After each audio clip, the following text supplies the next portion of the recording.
After witnessing a bizarre, traumatic incident involving a patient, Dr. Rose Cotter starts experiencing frightening occurrences that she can't explain.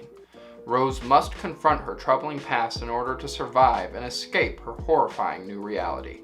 Smile is a movie that I just saw, and it's getting a lot of really good buzz right now. A lot of critics seem to really enjoy this one, and I'll just be completely honest, I don't really get it. I watched it tonight and wasn't really a big fan. It was very generic. So let's get started. There's a lot of stuff in Smile that I can see being really good. The first act, for example, had some really good disturbing imagery that, like, you know, kept me on the edge of my seat a little bit. Like, our main character sees someone standing off in the distance smiling, or the scene in the trailer where she's walking down the hallway and there's the dude smiling in the room and, you know, he starts yelling at her and stuff. Scenes like that were really good and I really enjoyed them. And at the beginning of this movie, I was like, ooh, yes, more of this, please. This is actually not bad, and I kind of like this. I kind of dig it.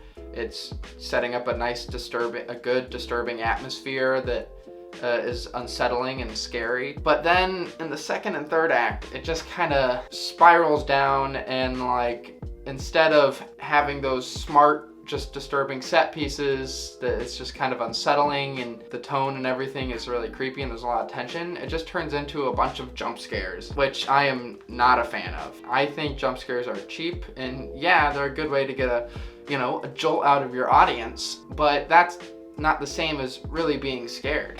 You know, a good horror movie should like have a good wind-up of tension, and I should be nervous and anxious and on the edge of my seat the whole time. And a jump scare, it doesn't do that. A jump scare just startles you, and then at the end of it, you're not scared anymore because you've been startled, and now you're going on into the next thing, you know? Yeah, there's so many more creative ways to make a movie scary than just having something just go at your audience. It's just, I hate it.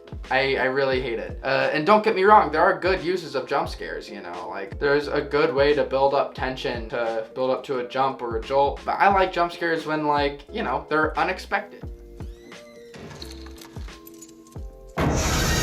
It serves as a good reminder to the audience that you're not safe in any scene in this movie. You should be scared and aware at all times during this horror movie. So they do have a place and time, but not every single second of the movie. It just kind of gets really frustrating after a while. The movie keeps making you jump and you're not scared, you're just being startled over and over and over again, and it just gets frustrating. I was literally getting kind of pissed off at the end of this movie with the amount of times it just kept doing shit, like someone would turn around and then there'd be like a smiling person like, you know, like right behind them. It's not clever, and there are better ways to do things. And especially, like, this year has been such a great year for horror.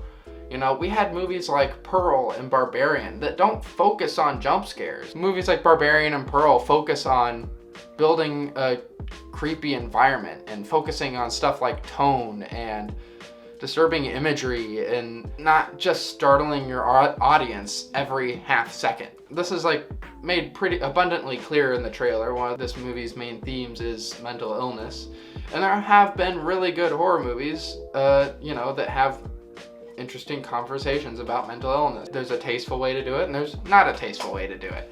And I didn't really vibe with what this movie had to say or the way it presented its messages. I just thought it was honestly kind of lazy. They had something that they could have done that would have been interesting, but then they just all of a sudden are like, oh no, spoiler alert. So you can skip past this part in the video. I'll give a thumbs up when I've finished talking about the spoilers, so last warning.